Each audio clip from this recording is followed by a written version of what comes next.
Nottingham with questions that we have, and both Cancy and Lincoln, who are two of our e-board members this evening, are going to be peppering you with questions because you're sick and tired of hearing Cindy and I. Sounds good. Awesome. So with that, Cindy, do you want to introduce Kelly? And I'm going to put myself on mute. Well, wait a second. You're too fast. To be an official meeting, Debbie has to speak. So do we want to let Debbie speak first? Debbie, tell us how much money we have. Debbie, please give us the treasurer's report. I'm going to mute myself. Hello. I'm going to laugh a lot. Too. Okay, I tried to pull up the link from the PA website so that people could see the treasurer's report, but I can't do it. I don't know why. But maybe you could do it for me, please. Yes. Basically, in the month of February, the PA took in about $7,000 in donations. We spent about $3,000 for Lunar New Year. That was part of the prizes for the people that won the raffles. And we also spent about $4,000 for last year's senior class, like to offset some of the refunds that they were getting.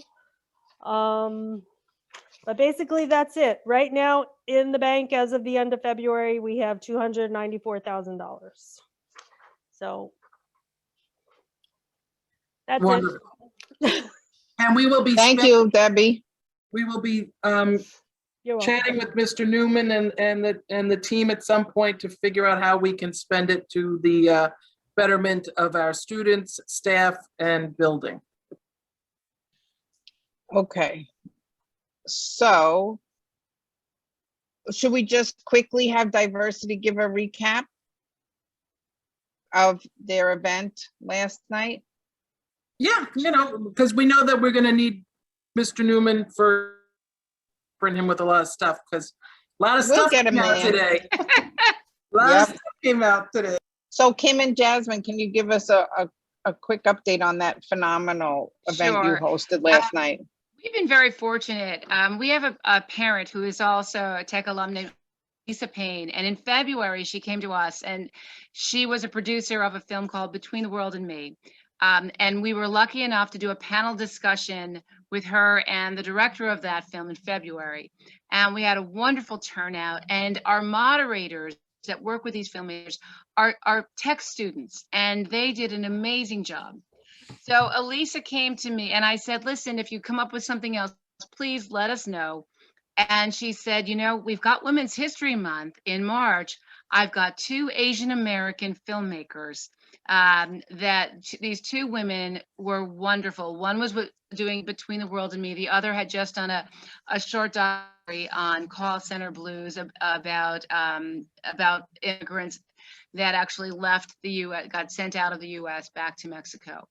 And so last night we had a second panel discussion, and we had 2 students again, a sophomore, Syra Masood, and a senior that did an incredible job with these filmmakers. These filmmakers were so generous. It was a lovely night. We are putting our second event up on our YouTube channel shortly. We just have to edit it a little bit, and it will be up soon. And we're really hoping to do at least one more panel discussion this year. We're hoping to do something for Pride Month. I can't promise, but that's our goal. So please read your emails, check Tech Talk. We've got some really exciting events that we do. I would have loved a bigger turnout tonight, but it was decent. And just keep watching, because they're nice events. And if you missed it, go to our YouTube channel in the next week and it'll be there. And I encourage you, tell your child to come. We had more students than we had parents last night, which was awesome. So just think about coming to this, because we learn a lot. And also I want to really support these kids that put themselves out there and were these moderators. It was a great night. Thank you. Jasmine. Okay, just a little bit of translate. Okay.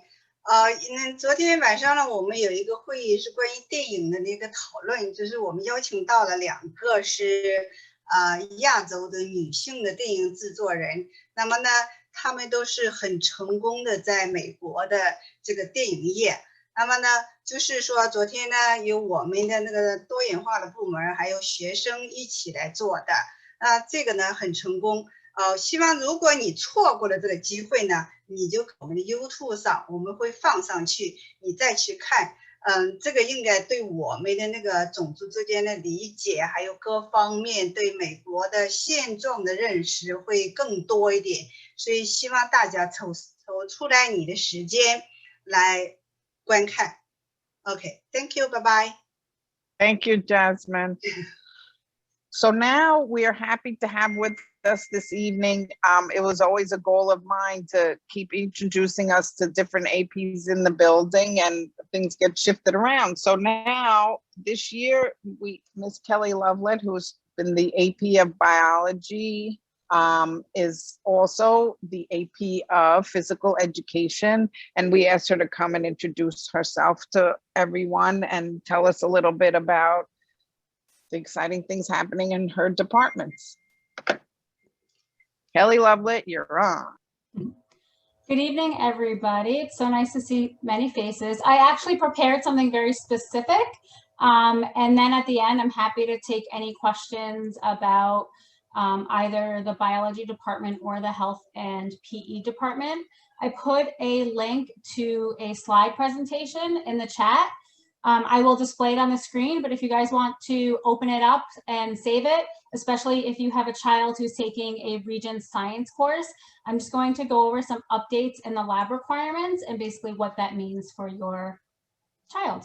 So as I mentioned, I'm going to be reviewing some Regents lab requirements. At the November 17th PA meeting, Patricia Multari, a chemistry teacher, presented information about basically state lab requirements and also how lab functions at Brooklyn Tech. And I specifically wrote pre-December 17th because there's been new information released from the state since that date. I linked her presentation so that if you didn't attend, you have access to all of that information. So this is Science Regents information for June 2021. I'm very specific to this school year since we are in a unique year this year. So the short of it is that the Living Environment Regents is on. It's scheduled for June 22nd, and it is in person, and it is required. I know that there's a lot of stuff in the media right now, and questions regarding the impact of these exams and whether they're graduation requirements. That is all in the media and nothing is officially changed or released. This is the current information. And so this is what stands unless the state changes something, in which case there'll be, hopefully some school-wide communication around that. But the Living Environment Regents is on, it's in person, and as of today's date, it is required. The chemistry regents and the physics regents, so those are mostly students in either physics could be freshmen or 11th graders, chemistry is sophomores. That is canceled for June 2021. And I linked the region schedule there, and it has all of the regions, the 4 of them that are scheduled for June. So these are the updates that the state released on December 17th. So basically, in short, what they said was schools may waive the lab requirements. The standard requirement before this date is that students had to do 1,200 minutes of labs in order to qualify and be allowed to sit for the regents. And the reason I emphasize that it's may, in case that you have children in other schools or friends with children in different schools, because they might be communicating something different to their students. And so I wanted you to be aware of that.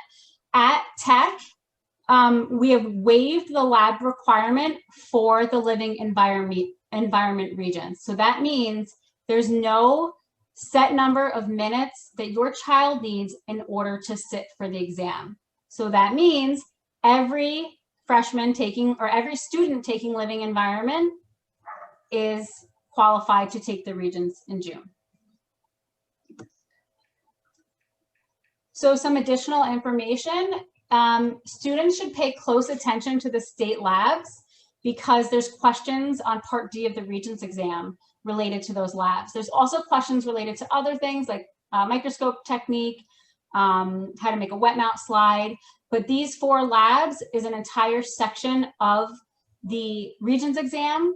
And the information that was released by the state said that students are still responsible for knowing this information. So we have created virtual versions of these state labs. There's 4 of them listed there. Making connections the students did with their living environment teacher in their regular classroom, synchronously with their teacher. Diffusion through a membrane is students are working on that this week, assigned asynchronously in lab. And that's going to actually also run after the spring break. And then beaks of finches and biodiversity, we schedule more towards the end of the year. Those will be late April, May, and they'll be assigned during the asynchronous Regents lab. And there is a study guide here, and it goes through, it's just content, it's not review questions. It's just the basic content that students can study in order to prepare for the Regents from the course and from the lab. So it's basically everything that the students need to know. On the cover page there's a link to the state site, which gives old Regents that I suggest students practice as well. So Regents Lab, and now I'm talking about all Regents Labs. So if your child is in living environment, chemistry, or taking physics, then they're in some sort of lab that's in addition to the class. So despite the waive in the lab requirement and the fact that there's no chemistry and physics Regents, students at Tech are still enrolled in the lab. So it's an official course on the transcript, and the students will either receive a P, which means pass at the end of the term, or an NX if they don't pass. And then I imagine that they'll have some time to make up the work. If they don't make up the work in whatever the time frame the chancellor specifies, then that NX will turn into a failing for lab. So I bring this up because science labs are important, including virtual ones. Lab is supplemental to the course. It reinforces topics taught in class, and it connects content to the real world. Students develop problem solving and critical thinking skills as they make observations, analyze data, and perform lab experiments virtually. So the moral of this presentation is that there's actually no change to what your child is doing in lab, because even though it's not required for the Regents, students are enrolled in a lab course. Lab is integral to their science course, and it's on their transcript. So they should still be conducting the virtual labs each week, and they should still be submitting them each week. And that is, so I oversee, sorry, I don't think I even formally introduced myself. I apologize. I'm Kelly Lovelet, the assistant principal of biology. Rookie move there. And Thomas Evangelist oversees the physical sciences department. So I put his information up there as well, even though I spoke on behalf of him. I don't, is Mr. Evangelist here?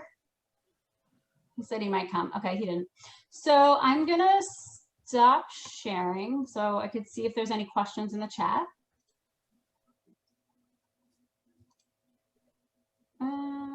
Hold on here. There we go. Anybody have questions for me? Does that mean I did a really good job? I have a question. Hi. We have some questions actually about the Regents that parents submitted to the PA. Cancy Davy, the VP of co-VP of communication. So we sent out a questionnaire and we had quite a few questions about the Regents. So one of them was, when will we know specifically? I know you went over physics and chemistry being canceled, but are there any other Regents exams? And I know you're just science that students will have to take. So I'm not going to answer on behalf of other exams. So I will default to Mr. Newman. And is there anything for biology? Is that not the case? Because that was a parent's question as well. Is there biology? Good, excellent question. Biology is living environment. Same thing. Thank you. Yeah. So the answer to that real quick is biology, right? Living environment. And so it's called living environment, the exam, and algebra 1, earth science, which we don't offer. So that's a moot point. And then the ELA Regents. So those are the only 3 Regents that are going to be offered. Now, as a caveat, and I think Ms. Lovelet, sort of reflected this in the sense that the state doesn't want to give these regents. That's the honest answer. And they're asking for a waiver, but federal funding is tied to giving, in the very least, a science, a math, and an EL and an English. And so those are the only three that the state will offer. They're not wavering on that. So all the others are going to be canceled. So it is possible that those three even get canceled. That's what the state is looking to do. But right now, the plan is to secure federal funding, that those three will be offered in person, and only those three.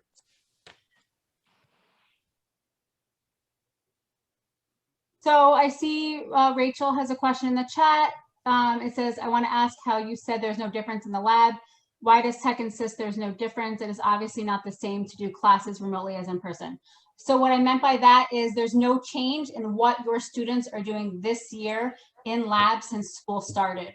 So since school started in October, one lab is assigned per week and it is due per week. And despite the lab requirements being waived, lab is still a course, and therefore students are still doing the lab and submitting it each week, if that answers your question.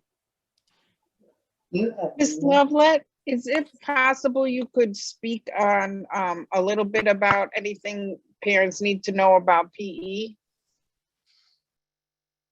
Yeah, so I know there was a lot of concerns in the fall about some students not doing any physical activity as part of their PE class. So just to give an idea of like the evolution of some structural changes we made to the course, it's asynchronous, so students are doing it on their own after school. Originally it was 70 minutes, and that obviously was way too much time on top of the school day. So then it was reduced to 40 minutes, 15 minutes of that time, or sorry, the initial breakdown was 20 minutes of content and 20 minutes of physical activity. And then based on a lot of feedback from Ms. Nottingham, from the Parent Association, we modified that to 15 minutes of content and 20 minutes of physical activity. So if students are watching maybe an ed puzzle or answering a few questions related to their PE class, that's the reason, that's the content portion. And they should have scheduled exercise for 25 minutes every other day, because that's when their PE class meets. You're muted, Cindy. I think you're asking. Sorry, I apologize. So if a parent feels that their child's teacher isn't following that kind of rubric, what should they do? And that their kid is doing way more academic than physical work for that PE class, what should they do? So they can email me, or they can email Anthony Ciccolini, who's actually the coordinator for the department. My main role is observations. And I will put that in the chat at some point when I'm not multitasking and answering questions. Thank you for helping us understand the little nuanced differences of how we need to communicate and do things. So there's some specific questions you see in the chat about 8th grade earth science. Yeah, so what order? So your child will follow the same order as the majority of other tech students. So it'll be living environment in the 9th grade, chemistry in the 10th grade, and physics in the 11th grade. So if there's no more questions for Ms. Lovelet, we can move on to Mr. Newman and see what he has to share with us. And then we'll have the question and answer sessions from the questions that were submitted using a new format. The PA has been greatly greatly increasing their use of technology so we can track the question. So that we can track questions, we can track the amount of times the question is being asked, and all sorts of things that will help us use the information and to everyone's advantage going forward. So we'll leave it to you, Mr. Newman. Yep, so this overview, and then, like I said, Lincoln and Kansi will. We lost you. What she was saying was that Mr. Newman will give an overview, and then Lincoln and Kansi will take turns asking Mr. Newman the questions from the email questionnaire survey we sent out the other evening. Okay. Well, like I think the questions sort of get me at most of my overview. I'll just give you a short overview. Obviously, students have come back in the building for 4 days this week up till today. Entry worked great. I think a lot of the students were used to sort of the routine of coming in the building. It was efficiently and effectively done. You know, there were really no hiccups in that regard, or students moving throughout the building. Most of the students had already been in the building before, so they sort of knew the drill, and everything went pretty smoothly as far as getting students in the building, getting students out of the building, flowing between classrooms and whatnot. I will say we were nowhere near 100% attendance as what was supposed to be in the building, right? More in the like around 70%. And I will say this also, and something that's going to come down the pike, as there is an opt-in period that we're going to talk about through the questions, there is also going to be a forced opt-out period, and I highlight forced. So so students who are in hybrid, who are not coming to school at all, will, you know, there'll be a period where they can give us a reason if there's a reason, and if not, they're going to be moved to remote to help accommodate the students that want to come in. But yeah, so I don't know. I think, as I said, I think the overview flows from a lot of these questions. I mean, you have a lot of them, so why don't we just start moving to those? Do you want to let Kansi and Lincoln ask the questions first from the emails, because it may cover most of what's going on in the chat, and it's probably less distracting for Sounds you. good. Okay, I'll leave it to you. Kansi, you can go Kansi. first. Okay, good evening again, everyone. So let's just continue on the topic of re-entry. So yeah, like you said, a lot of students have already opted in. For students who are looking to opt in this upcoming opt-in period, will they need to fill out the form on the DOE website as well as inform Brooklyn Tech, or is there an automatic system in place to notify Brooklyn Tech? They need to fill in the form from the DOE website. It doesn't matter if they inform Brooklyn Tech. That's how I get informed. So that form I can access. If they don't fill it out, then then they're not getting in. They have to fill out that form. That's the only way we know that they've filled it out. Sending me an email, that's not how it's being done. It's being collated on a list, and then I could download that whole list as a spreadsheet, and then I have the kids who have opted. Okay, so in that case, if students choose to opt in from remote, will their schedule and their teachers change considerably? Their schedule and teachers will probably not change at all. So that's the goal. And I'm going to be honest when I say this, that it would be a calamity of sorts. Obviously, if we started, we'd have to redo everybody's schedule. That's the honest truth. And so that is, you know, we're not going to do that, but we are likely going to have to change cohorts. So students might have to change from A to B. And also, depending on how many kids come in, we might have to go back to 3 cohorts. We might have to go to 4 cohorts. We might have to go to 5 cohorts. You know, I don't know how many students opt in, right? So it's just going to be about numbers. But what I'm not going to do is I'm not going to change kids' schedules. So you might have a different day you come in, but all your teachers and everything stayed the same. So that way, we could expand cohorts instead of changing schedules, if that makes sense, right? Now, if not a lot of kids opt in, we're not expanding cohorts, but I have no idea how many people are going to opt in. Right. Is there a capacity? There was a question about that. What is the in-school capacity? Well, I mean, that's a hard question because it's really broken down. It doesn't work that way because it's if you have 30 kids that want to come in one day in a particular physics class, I've blown the capacity on that one class. It has nothing to do with how many kids are in the building total. So it's not about total, it's about how many are in each room. So we create the schedule in that regard. So it's not a total thing. It's about how many kids I could put in each room in each class per day.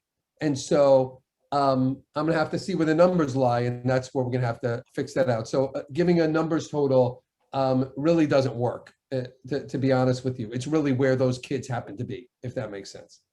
Okay. And a big question was, if they do opt in this next upcoming opt-in period, how soon do you think they'll be back in the building? So the DOE hasn't given us a date. So they'll create a date and they'll say you have to operationalize these decisions by this date. Now, I can operationalize it before if I'm ready to go, but I have to have it done by that date. I anticipate because we're not changing schedules and just maybe changing cohorts, being able to let students in who have opted in well before the DOE operational date. But I'll communicate that. And, after we get all the data, we're going to start, seeing what we could do about cohorts. And it shouldn't really take us more than a few days, and we should be good to go.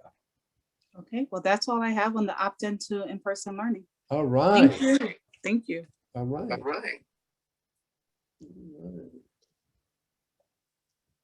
Okay, we got some questions in the chat. All right. Okay, so one question was, software who paid for computer science AP classes last year, will there be a refund? Wait, so they paid for an AP computer science class. Yeah, that's the I don't get question, it. sir. But the exam happened. So there will be no refund, and so can the credit be for AP biology class instead? Probably not. I don't understand what happened. So like that exam was given. So the exam was paid for and given. So a kid missed the exam. I don't know. But yeah, last year was last year. We can't carry over money and credit for this year. Okay. All right. Another question. In close enough school based on 2 positive cases within 7 days for school as large as Brooklyn Tech, is any sense whether the rules should be different based on the size of the school? I mean, look, I don't make that decision, and so no one's asking my opinion on that, and I don't create that policy. It does seem a little wonky, to be honest with you, that it's one size fits all policy for a school of 500 kids versus a school of 6,000 kids, or a school that only has 50 kids coming into hybrid, where we have 600-700 a day. But yeah, those are the policies, and the DOE is not, I don't think, looking to change those, but yeah. Okay, and Yeah. another question, based on the email that you sent out, I guess it was today, about COVID positive. So we're assuming there's no school tomorrow based on your email. There's school tomorrow, but it's going to be all remote. Yeah, well. Oh, that okay. makes sense. Okay. Okay. I'm actually going to send out, now that you said that, that makes me a little worried. I'm going to send out another email tonight, making sure everybody knows, do not come into the building tomorrow. And school is in session, but just everybody's remote for tomorrow. Okay. Yep. Okay, great. Thanks so much, Lincoln. I'm going to go back to that big list of questions that we have from the parents that submitted. Hang on 1 second. And this decision to close the school after 2 positive cases is not your decision, Mr. Newman, correct? This is guidelines put out by the DOE. Isn't that correct? It's more than that, actually. It's correct. It is not my decision, but it's not, but it's not even my decision based on guidelines. I receive communication, your school is shut down. That somebody calls me and tells me you're shutting it down, and then that's it, right? So it's not, I use the guidelines and I do according to guidelines. So I get the call. Thank you. Pardon the interruption. Yeah. We were on it, so I figured I'd throw it in. Go ahead, Kansi. I'm sorry. Okay, no, great question. So we had a few questions about social emotional learning. All right. Especially with our freshman students missing so many days at Brooklyn Tech inside the building. What are the parents want to know, what are the most important things that they can remind them of? What can they encourage them to look forward to in the case that school is reopened? What can they do at home to even catch up on some of what they missed? You mean like socially? Social, emotionally, how do they sort of start? I will say this, like there are a number of clubs still meeting, right? I know they're virtual, but I will tell you, I've had meetings with tons of kids who have told me that freshmen even that have not, didn't know anybody and have never been in the building, they've made friends through clubs, they've made friends through our SEL days, and we're going to have 4 more SEL days coming up.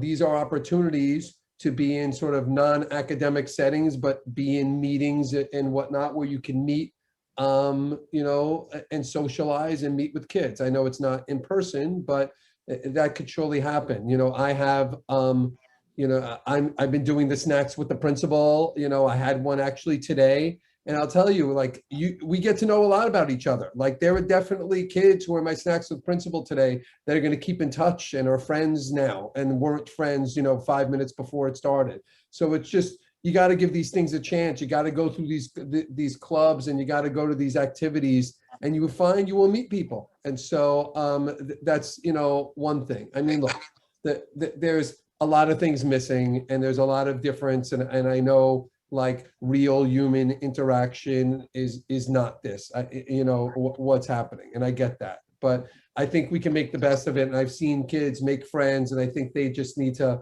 get out there a little bit and go to these things, and I think they'll find it beneficial. So, yeah. So yeah, there was a question about how is the social emotional learning being built into the tech curriculum. I'm not sure if this question was in particular about going forward, but you just touched on the 4 upcoming days for the end of the school year. April 14th, May 3rd, May 21st, June 11th. So those are going to be for a variety of things. And I think I actually sent out the wrong, not only did I send out the wrong dates in an email last week, but I only include 3 sessions, and there are actually 4. So I'm sorry that those dates were revised like 10 times, and I sent a prior, not the final dates. So I'll up that. But the beauty of those days is there's no school those days. So after every 12 days, there's a pause. Right? It allows you to catch up a little bit, take a breath a little bit. There will be social activities that you will have. So the minimum each student has to do that day, they have to go to 1 office hours, and they have to go to 1 social activity, right? They have to. Now, there are 2 social activity sessions. There are 4 office hour sessions that are each 55 minutes long, not 20 minutes long. So they're basically running all day, right? And it's different departments and different throughout the schedule, throughout the day. Minimum, once again, 1 office hours, 1 social activity. The social activities, there's going to be like 60 activities in session 1, 60 different activities in session 2. And so there's going to be a lot of opportunities to do this, but there's going to be no work given that day. It's a pause day. So you'll notice that the day before might be like, might be an odd A day, and then there'll be this schedule, and then the next day will be an even A day. In other words, it's not an odd or even A or B day. It's just a pause. And on those days, if we're in the building, students don't come in, right? It's not an in-person day. All these activities are at home. Okay, so great. It sounds like there was a lot of success with that. And there's a question about how can we engage in this, looking forward more consistently and more often than just every 12 days. So yeah, I mean, look, children are enjoying it. Our students, our children are enjoying these days and these activities. Yeah, I'm sorry. Yeah, I mean, this is something we can continue in the fall. Look, and I don't know what the fall is going to look like, to be honest with you. I know there was a question about that.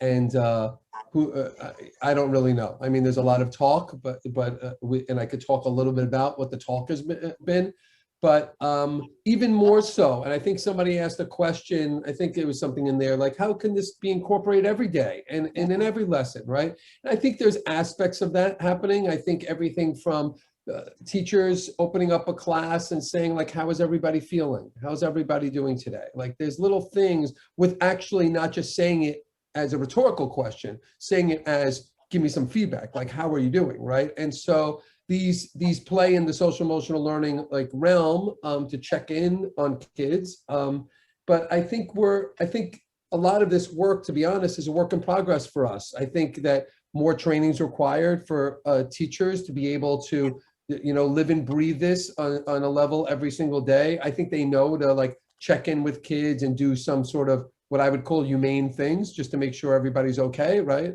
And so, but taking it to the next level, I think requires a bit more training, and I think, and some teachers are doing it, but I think it's a work in progress for us, to be honest, and something that we have a goal to achieve. You know?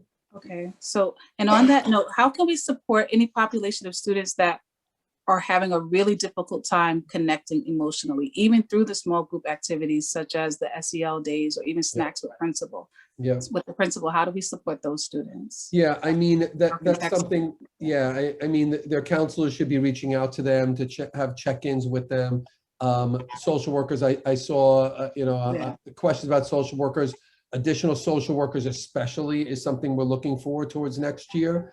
Guidance counselors maybe, but social workers definitely, in the sense of, having check-ins and making sure kids are okay, and having them have a place to go and person to talk to if they're not, and so those are obviously important things. Okay, so I think you pretty much covered all of the social emotional learning questions. Yeah. There is a question about academic support. How can we support any students that are struggling academically? Physics is a big shock for many families, including myself, when we came in as freshmen. So how can we support students who are struggling, our children who are struggling? What other resources are available? Yeah, I mean, I would say that you really got to, first and foremost, you got to lean on the teachers on office hours. You got to go. I mean, see it as tutoring. I mean, your physics teacher offers tutoring 20 minutes every day, right? I mean, you got to go. You got to lean on that. Right?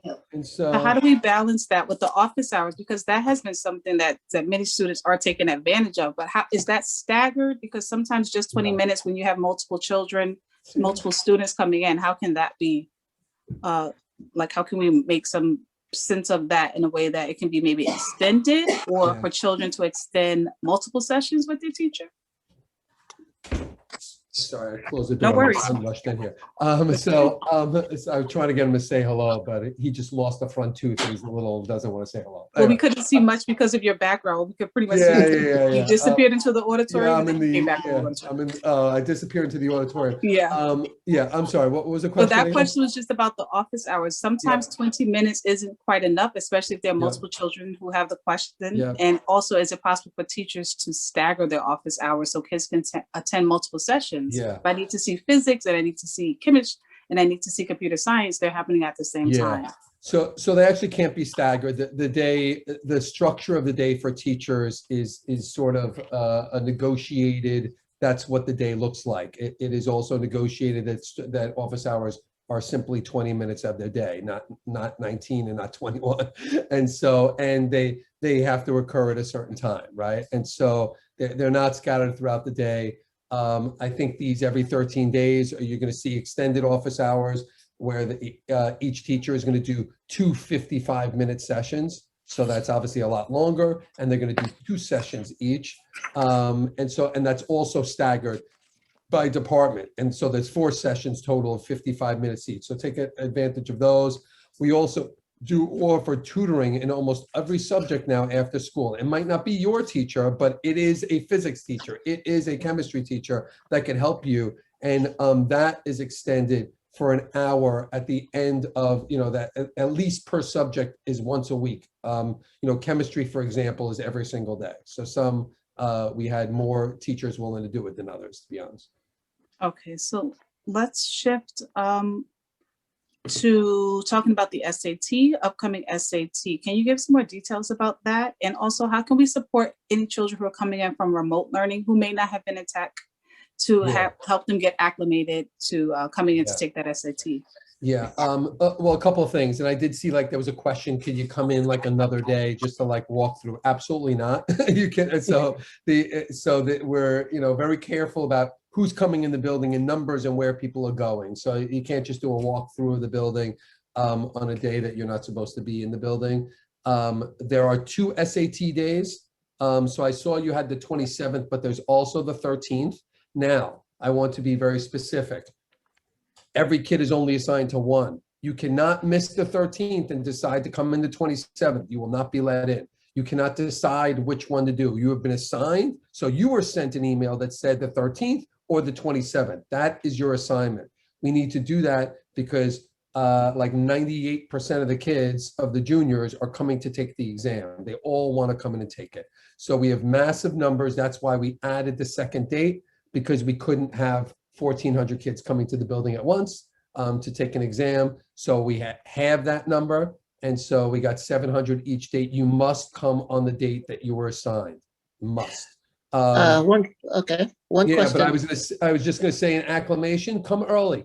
On that day, come early. Don't come like right before the exam starts and fly in and try to run through the door and get in and then sit down and then the exam starts. Come really early, get in early, sit down, acclimate yourself, get situated. That's the best we could do. Okay, a question, follow-up question. When was the email sent out for the assigned date to each student? That was sent out 2 weeks ago now. 2 weeks, okay. Yeah, you already know. Yep. I already know, but that was one of the questions. Yeah, I got you. Oh, no, I wasn't talking about you in particular. I meant you as in everyone already knows. Okay. So yeah, it sounds like having 2 dates. There was a question about what type of distancing will be available for students in the classroom now that the social distancing is 3 feet, I believe. Yeah. So I'm not going with 3 feet. So we're staying at 6, and unless I'm ordered to change that, the 3 feet talk, to be honest with you, is for the elementary school kids.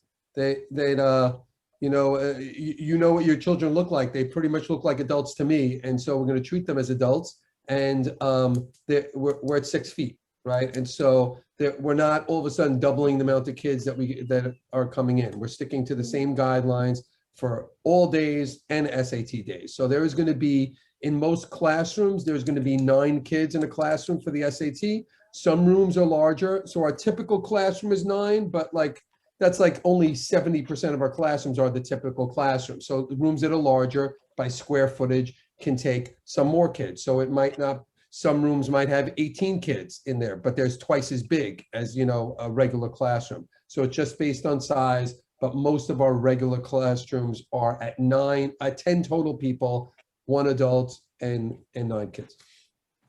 Okay, so that's just a closure to that one. There was a question about, is there any chance of this being canceled by the College Board before we get to take the College Board wouldn't be the one to cancel it. And so the only one, the DOE could cancel it, or I could cancel it. The College Board, they wouldn't, there's no reason for them to cancel it. So those exams have been made, those exams have been ordered, they have no reason to cancel it. We might cancel it out of safety concerns and whatnot. That's not what the College Board is thinking about, And so, they would only cancel it if they can't produce the exam. We already got the exams.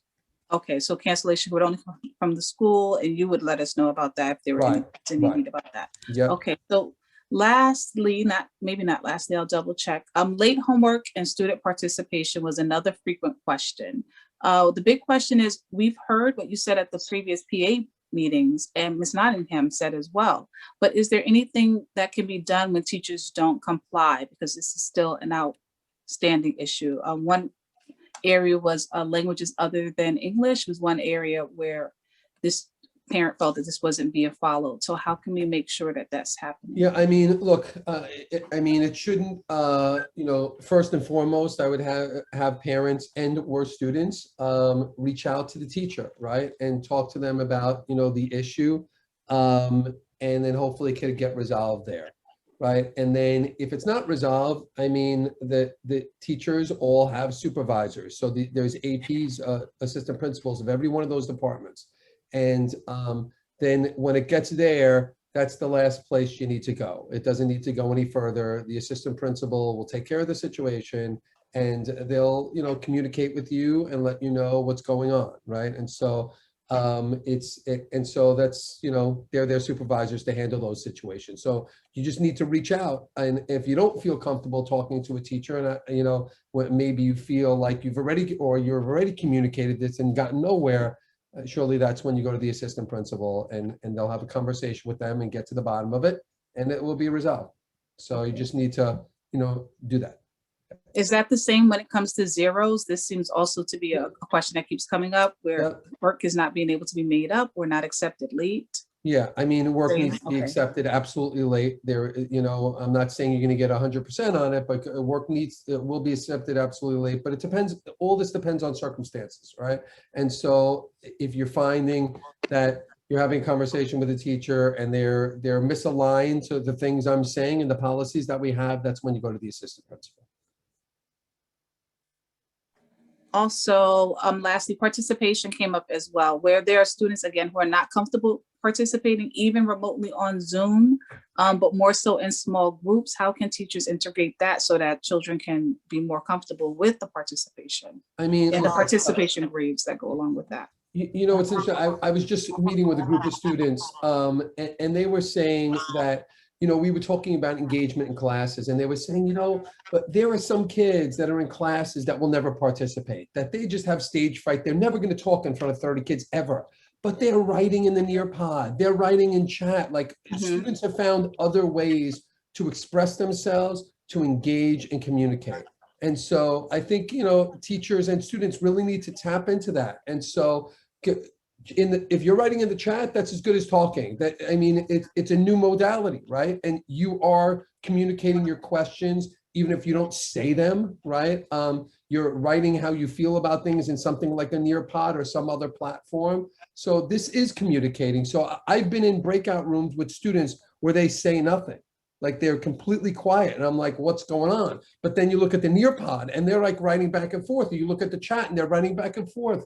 And I'm not saying it's the greatest form of communication, but they've got used to using this modality and expressing themselves in that way. And for some students, it's a better way to communicate for them because they're not so great at communicating in other ways. And I'm not saying we shouldn't encourage that, but we've definitely had kids come out of their shells in these other modalities that have benefited some kids. So I think there's a variety of ways, and what we think about student engagement is just expanded in a variety of ways. And teachers truly are recognizing that, need to recognize that. And so, you know, and it's okay with me if kids are typing back and forth in a breakout room instead of talking. Okay, so we have two other big topics. One of them is sports and the other one is attendance. So we can go with, I guess, sports now. Can you give us an update about which sports will be resuming and when that might be? Oh, I left the Kelly, do you have that list of sports or no? I'll grab it. Can we do the Yeah, other? I'm not trying to put you on the spot. Yeah. I left it back of the office. Okay, so we can shift to attendance then in the meantime. So Okay. there were questions about attendance. With whom would parents speak about correcting attendance errors that show up in pupil path? Yeah, I see there's a number of questions about attendance. I could probably answer them all with one answer. So we have an assistant principal who's in charge of attendance. Her name is Lourdes Cuesta. And so what you need to do is alert her if you're having a problem with these issues getting resolved. And look, a lot of the old issues in the beginning of the year in October, there was a lot of hiccups with the system. We had a lot of errors on our side and a lot of syncing issues and whatnot that you don't need to hear about, but we've been trying to clean up a lot of that old attendance stuff for a while now. So there's a lot, and each case has to be handled individually, of course, and it's not like one sync and it all works. Anyway, so Ms. Quest is the one that you reach out to. If you find out that you haven't heard back from her or if it's not getting done, you could either email her again and CC me, so then I'm on it as well, or you could just email me, right? And so I know I saw that some people have emailed me. You know, usually what happens is you email me, I then send it to Ms. Cuesta, but it comes from me, and she knows that this is an issue that needs to be escalated, and usually that takes care of them. There is a volume problem. There's a lot of, there is, to be honest, a lot of attendance errors, and we're just trying to fix them as quickly as we can. So yeah, reach out to me, but first and foremost, reach out to Ms. Cuesta. She is the AP in charge of attendance, and it will get resolved. I know it seems a little frustrating because we're still working our way through the year, and we were trying to surely prioritize seniors to clean things up, knowing that transcripts are going out and whatnot. Okay, so I see that there's an update in the chat that Ms. Nottingham just posted about the PSAL sports that will be resuming, And let me see if there was any other specific question outside of that. Oh, I club can credit, speak to sorry. Why it's so few, and I apologize it pasted like that, but I can speak to why it's so few when I go. Just, you can hold the questions until I speak to it if you like. Thanks Okay, for that. so aside from that, then just club credits. With whom can we speak to make sure students' club credits are accurate and being reflected for the activities that they're doing now? That's also a Ms. Nottingham question, but so. You want Okay, to, so- does she want to answer it now or you want to save it for when she goes later? Yeah, we can save it for later. Okay. It's me. That's the answer. Okay. That's your answer. You. Thanks. All right. So That was yeah, quick. so this just as a 10th grade parent, also we're all very anxious about majors. We've been Oh, yeah. communicating about that. We were looking forward and checking our email on the 19th, and now it's moved to tomorrow, I think, the 26th. Yeah. We're counting down. So how soon can we hear? Yeah, I'm hoping to get it to you tomorrow. I have the list, but I had some last minute adjustments that we needed to make. I will say that it might not be your student, but I'm happy to say that 93% of all students got their first choice. So that's an incredible number, higher than it's been in many times in the past. That's not going to cover everybody. There's going to be 7% of kids who did not get their first choice, but it's great that we were able to get so many kids their first choice. But you should be able to get that. I should be able to send the mail merge out tomorrow. I do want to get it out before the break. I just want to make sure. I need to look it over one more time, but. Yeah, we appreciate that. We are all anxiously waiting. All right, thank you so much. I think these are all the questions that I have from this questionnaire that we sent out. Thank you to the parents that actually responded to that. We'll be doing that ongoing. So this was a more efficient use of our time, and we still will respond to what's in the chat as well. So Lincoln, I don't know if you want to add anything that might have been in the chat that didn't get addressed, but thank you again, Mr. Newman. No, we're good. We can deal with the chat later. Okay. Okay, so thank you, Cindy. Wait, I have a question. What do you got? Sorry. I have a question, and it kind of sort of in the chat, and I know it comes out of SLT. So SLT is the school leadership team. We discussed the comprehensive educational plan, and part of that CEP for this year is having tutoring. So I see questions come up, and thank you, Pamela Ryan, on our exec board for putting out links and where people can find, but can you talk a little bit more about it and what it looks like, Mr. Newman? Sure. So that parents can, because kids are going to get to the crisis point, right? We're in spring. They realize all of a sudden it isn't going to happen the way they want it to happen, and they're going to be needing tutoring. So can you explain what it looks like? Because it is part of our CEP goal to offer this tutoring, and we want the kids to use it because Mr. Newman's spending the money for it. All right, so I'm going to pop it actually in the chat. So this is the link to the tutoring schedule. Hopefully that works. And so let me click and make sure that's it. Yeah. So that is the link to the tutoring schedule. We have tutoring in almost every course across the board. They meet at days where teachers were available. As you might imagine, this modality of teaching and what's going on, it's been taxing on teachers. And so the only limitations to tutoring were the number of people willing to do it, right? It surely wasn't a financial issue. And we have basically things covered across the board, courses and whatnot, that you could go and you just go on there and it shows you the schedule. So social studies might be happening between this time and this time twice a week. And you could go for any type of social studies tutoring and whatnot. So just go on there and look. We pretty much have almost everything covered.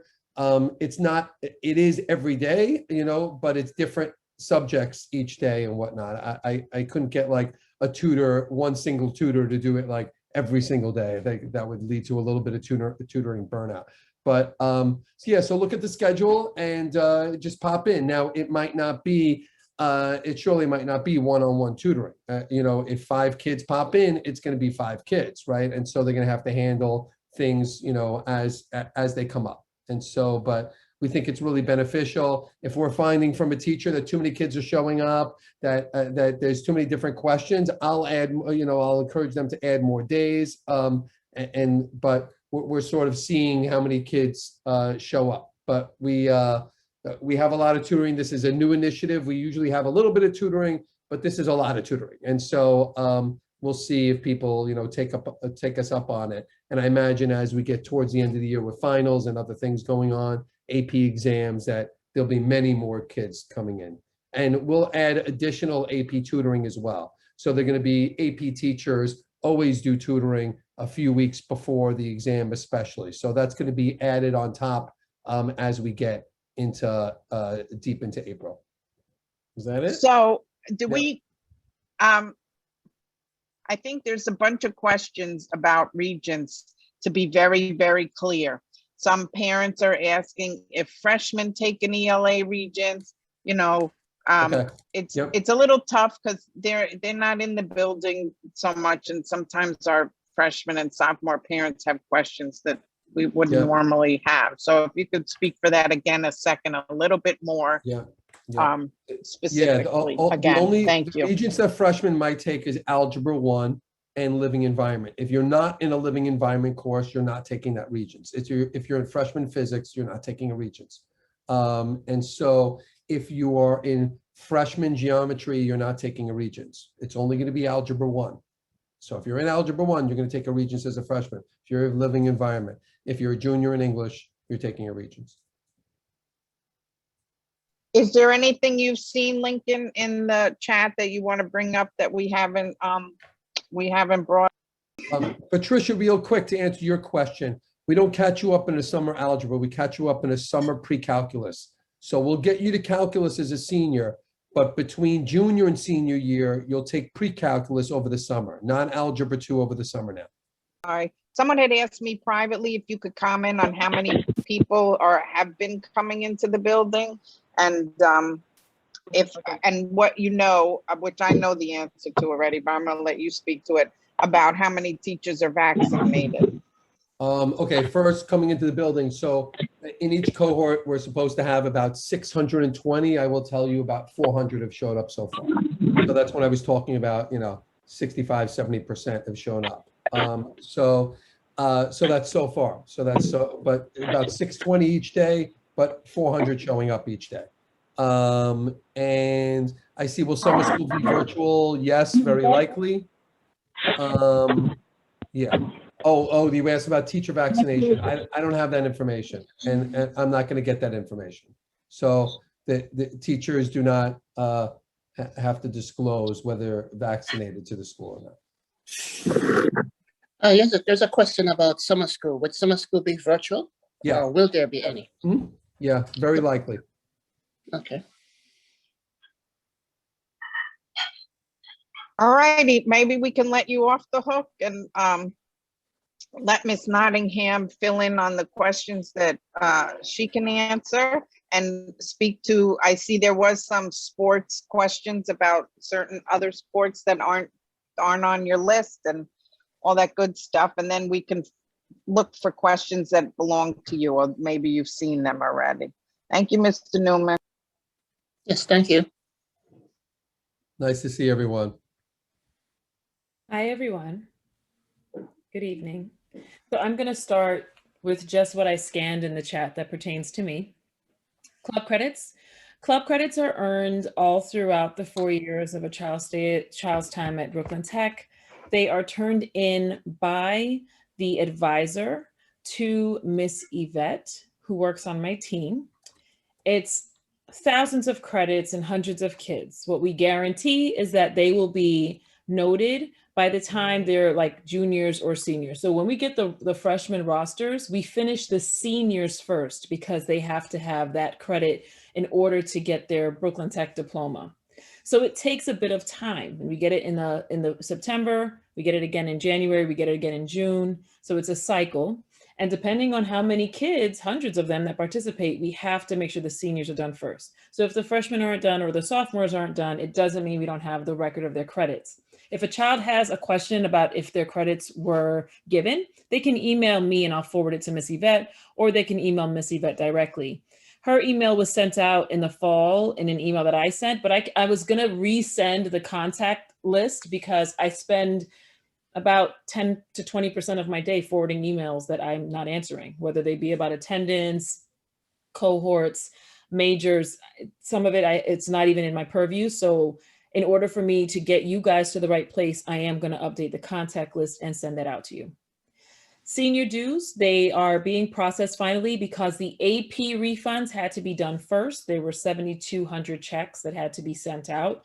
And one of the things that Brooklyn Tech was never ready for was refunding hundreds, maybe thousands of people. Our finance office is literally 2.5 people. It's a secretary in AP and another secretary that process everything. And with COVID, only one of them is actually in the building. It is a slow moving, it's a slow moving machine, but it works. So David Ortiz, he is cranking them out as fast as he can. Each check requires 2 signatures. So today 300 were mailed out and we should have the rest mailed out, if you think 300 a week, so to speak. So by the end of April, everyone should have their senior dues refunds. PSAL is a hot topic. We are very excited that the DOE changed their mind around PSAL. However, the restrictions were harsh. The restrictions were very hard. For example, we cannot practice in the building. That's hard. Swimming is a dry sport. It actually says that swimming is a dry sport. So Mr. Newman, Josh told me your joke today that basically swimming is now track and field because it has to be done on land. And that's basically what it is. What ended up happening was, and I'm not reading the chat, I'm actually looking at you, so I apologize if I miss a question. If you think about it as a coach, when you're used to being able to practice until 6, 7 o'clock at night, and you're told that you have to be out of the building by 4, and then you're told that all of your sports and all of your games and practices have to be done outside. Now you have to find permits, you have to find space, because it's not like the PSL is giving this to you. So that's why everything is so slim. What we've decided to do, for example, with basketball, is the basketball coach, Coach G, decided not to do basketball this year. I can't run a team without a coach. So I'm going to talk to Coach Anderson to see if he'd run a basketball club. What we're doing is, because we've been given permission to gather for sports, we will figure out ways to create engaging opportunities, but that requires and we only had a few days to make these decisions. I mean, right, Mr. Newman, we had to turn it in today, and we found out, I think 4 days, like Monday, it was official what it was. We only had a few days. These coaches only had a few days to make these decisions. And so for example, lacrosse is happening because Coach Nardiello has a relationship with Prospect Park and can give Coach Sagona space to do lacrosse. Like, it was all about teamwork. And table tennis can't happen at Prospect Park. Table tennis can happen in the cafeteria, but due to COVID, we have to be out of the building by 4 so that the building is sterilized before the next batch comes in the next day. And Coach Balansack really didn't want that hassle. She's like, what can I coach in an hour or 45 minutes? It doesn't mean that athletic clubs aren't happening. It just means that we're really bare bones, but we didn't have a lot of elbow room to really get something going when it came to all of our sports. I am grateful for anything that will cause engagement. So speaking of tryouts, you'll receive a letter. I have it in my inbox. I just have to proof it. It's been a really busy week, from Coach Rubin, who is our athletic director. He wants to send a letter out to all students and parents describing what PSAL will be and how to try out. Each child can only can only be on one team. And all of that stuff is going to be very fast paced. I'm going to get this letter out tonight. The deadlines will be there. You have to have your medical and consent forms turned in, but you're going to get that, if not tonight, then tomorrow for sure. Because I have to talk to Coach Rubin about some of the things in the letter, but that will happen before the close of business tomorrow. And yes, if you are remote, if your child is remote, they may participate. So that's great, because we, as said many times in this chat, our kids need engagement. So if your child is only remote, they may participate in PSAL. And that was also another factor for coaches and why they may not have agreed to do PSAL this spring, was because with the AB cycle, it really affects, you know, when you end at 156, it affects who can get to practice at a certain time. And it would have been a lot to manage. And then they would have been expected to do spot checking for COVID, take temperature checks. Like, their responsibility to be within compliance was really elevated. And so some of them just said, look, we got 3 more months. We're just not going to do it. And then I have a graduation update. So we sent out the fact that we're graduating on June 23rd at Arthur Ashe Stadium. Miss Massey secured that. It was very emotional. And we also know who our guest speaker is. We found out today. I might cry, but I won't. I'm going to suck it up. We're going to tell Mr. Newman first. Mr. Newman, do you know who it is? No one tells me anything. Okay, I'm going to tell you. I just found out today, All but we had to get confirmation from Dr. Mandery. So we found out today. I have to tell Mr. Newman before I tell all of you.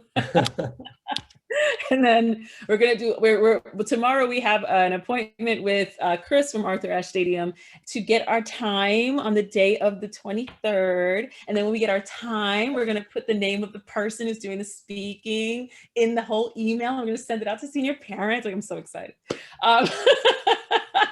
Listen, every little bit of joy I can get, I'm like holding on to it with a serious grip, because this year has just been totally oh my gosh.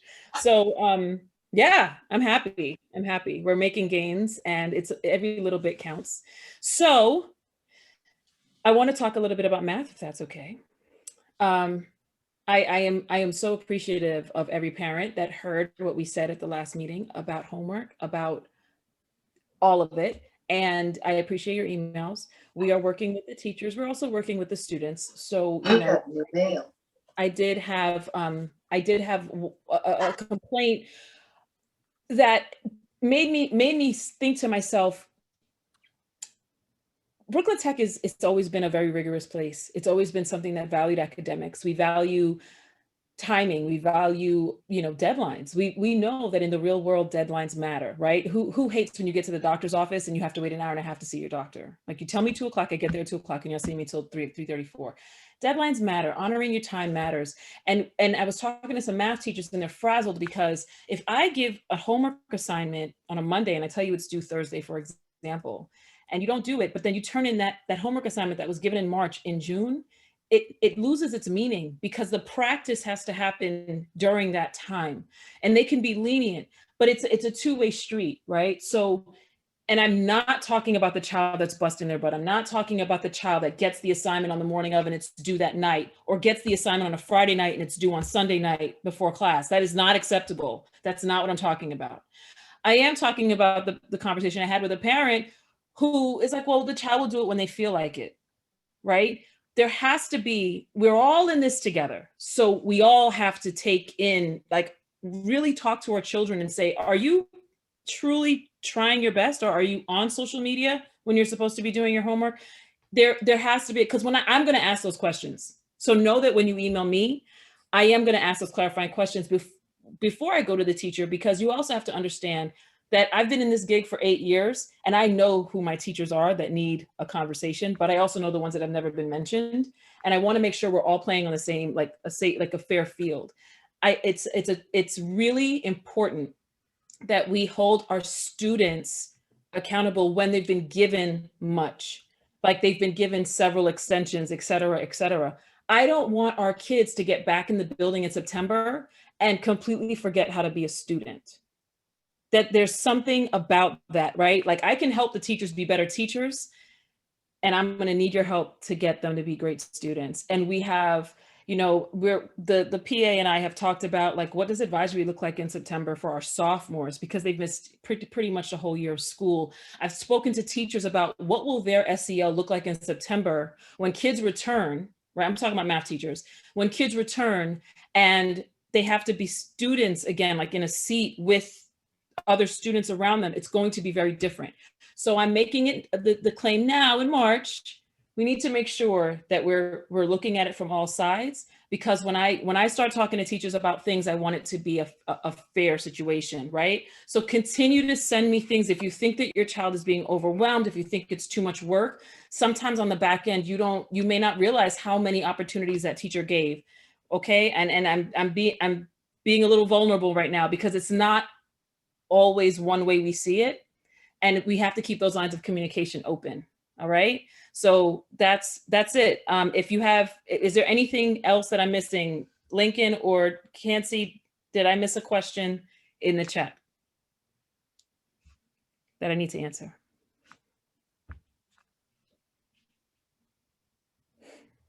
And it's not the Obamas, okay, folks? It's not the Obamas. You know what? I may have hyped it up too much. It's not. I didn't get Barry in here. I'm sorry.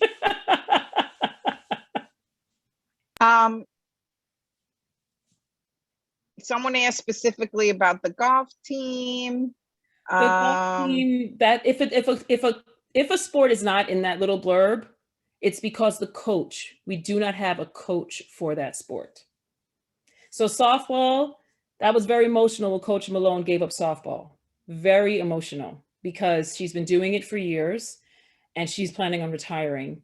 And it's such a schlep to get to a softball field. And I have to imagine golf was similar, but I haven't talked to Coach Besler about it. But if it's not there, it's because of the coach didn't want to run it. And we didn't have time to find someone else. The PSAL was like giving us literally 48-hour turnaround. Kelly, there's a question in the chat. Someone's asking about the 2020 diploma. They didn't get one. They didn't get what on the 23rd? The 2020 last year diplomas. It's about 2020 diplomas that they still haven't received. Said Coach Newman. Mr. Newman, what'd you say? They're talking about the 2020 diplomas that they've not received. Right. I answered in the chat though. Oh, you did? Okay. I did. I just said we're going to start taking appointments, and then we're going to have dates for people to come in mass in June, where when students are back from college, which makes sense. Yes, tomorrow is all remote. Yep. Anything else that I missed in the chat? Oh, I had a question. So being that we got shut down for 2 positive cases, and we just had the end of this little week, and then we're on spring break, are we good and clean to restart back to hybrid the Monday? Well, we call it Easter Monday, right? The Monday after Easter Sunday. The same person who gave me the call that said we're shut down is the same person that's going to give me the call and tell me when we're back open. So that has not been determined yet. It's a minimum of 24 hours. Email us. Right. I will email you. Yep. Okay. So parents, look for the email if we are in-person school the day after break. Okay. Any last minute thoughts, questions, Lisa, Kansi, Lincoln? Question in the chat a while ago about the percentage of folks that are vaccinated, that received a vaccination. I want to remind you that is very private information. I don't even know who's been vaccinated. So there's no way I can tell you what percentage of staff members. I don't know about Mr. Newman, because I know if I get vaccinated, I was supposed to get vaccinated tomorrow because they were coming to the school building, so I have to reschedule.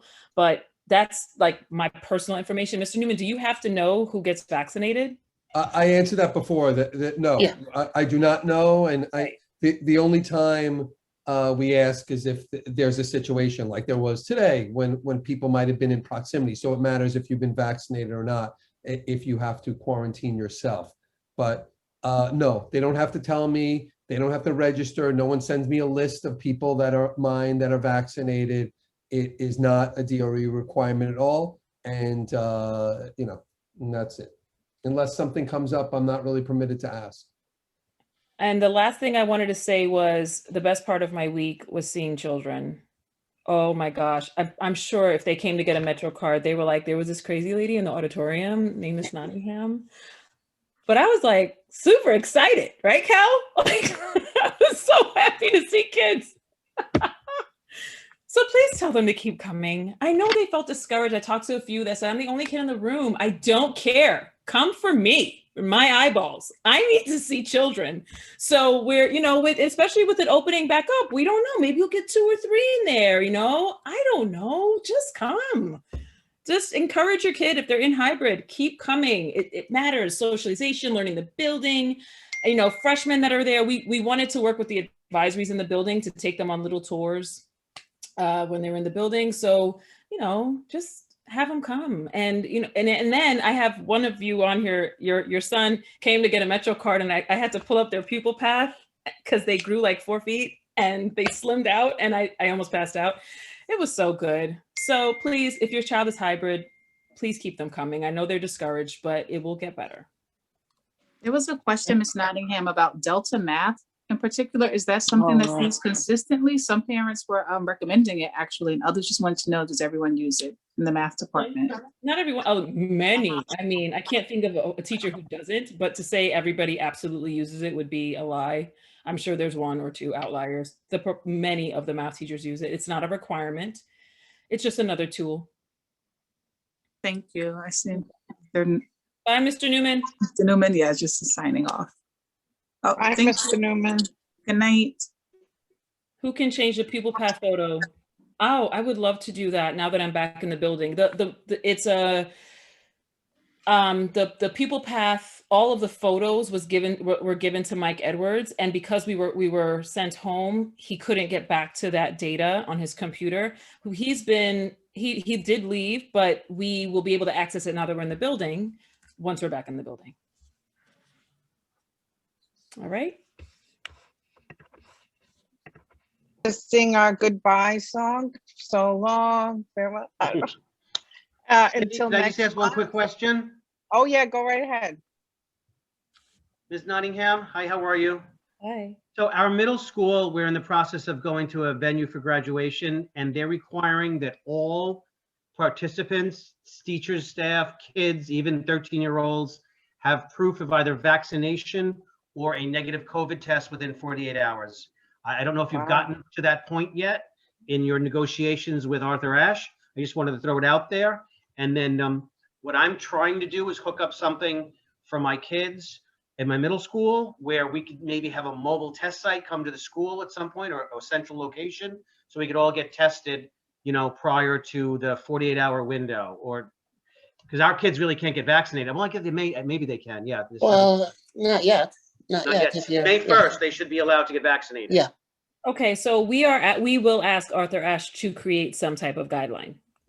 Tomorrow we have like a list of things that we are hoping to get support on. The good thing about that stadium is it's a la carte, and the bad thing about that stadium is it's a la carte. So everything from the cameras to the seating, everything is on, besides the seating in the stadium, everything is on us to purchase, which is part of the reason why it was so inexpensive, but it's also all of us. So we have to think about everything. And one of it is how do we know who's coming in? Oh, one of the questions from the chat was, what is the size capacity? Like, will parents be able to join? So I'm going to tell you right now, my goal is a rite of passage for these 1,400 children. My goal for tomorrow's meeting is figuring out how 1,400 will fit in that lower bowl or on the floor where Serena Williams walked. Oh my God. That's my goal for tomorrow's meeting. I love you, but we will live stream it just like this PA meeting, and Lisa and Cindy and all the rest of the senior parents will be happily in the parking lot on their iPhones waiting for their child to get out. That is the bare bones, folks, the bare bones. Okay. The next step is one parent. The next step is two parents sitting up in the nosebleeds, because you guys still have to be 6 feet apart. Like, you gotta be comfortable. Some of you may would rather be in your BMW watching the graduation than in a hot state. I don't know. But we can get 1,400 kids in there, and the 400 staff member that have already told me they want to work graduation because they missed it so much. So that's hilarious. This is such an exciting thing, but you got to remember it's bare bones for right now. Obviously, we're not going to be able to get, you and like your cousin and your uncle, and no, that's not going to happen. I'm sorry, but we will do our absolute best to get as many guests as possible per graduate. And thank you to senior parents. Your kids filled out that survey. We have like 1,490 seniors, and over 1,300 filled out the survey. And 90% of them want to go to graduation. Yes. Now, granted, I know you might have been over their shoulder, like, hit yes, because I'm going to your graduation. Kids don't realize it. It's not about you. I don't care about you and your gown. I raised you for 18 years. You're walking. Yes. I love you guys. I wish we were like in the library so we could all laugh and I could hear the laughter, because this is weird. But okay, what else? Yeah. What if you don't have a BMW? I know, right? The BMW thing. I just named the car. Okay. It's about me, Lisa. That's right, Lisa. It is about Lisa. Thank you for laughing. I appreciate it. I can't even see the laughs because I got a bunch of black boxes. I see some laughs. Oh my gosh, you guys are great. Can you save So the once, chat? I feel like there are questions I didn't answer and I can't save the chat, Vito. can you do that? So I can get you the chat. Yes, I I need can the get chat. you the chat if you want it. No worries. I can get it to you by tomorrow. Thank you so much. You're I welcome. think we're done. I don't know. Are we done, Cindy? So thank you, everyone. Thank you for coming. Thank you for your questions. Thank you to Ms. Lovelet, Ms. Nottingham, and Mr. Newman for attending. It's Enjoy been the another break. successful PA meeting. Oh yeah, and enjoy the break. And don't forget to look for the email to tell us if we are in person or not the day after Easter Sunday, which is our first day back to school. Can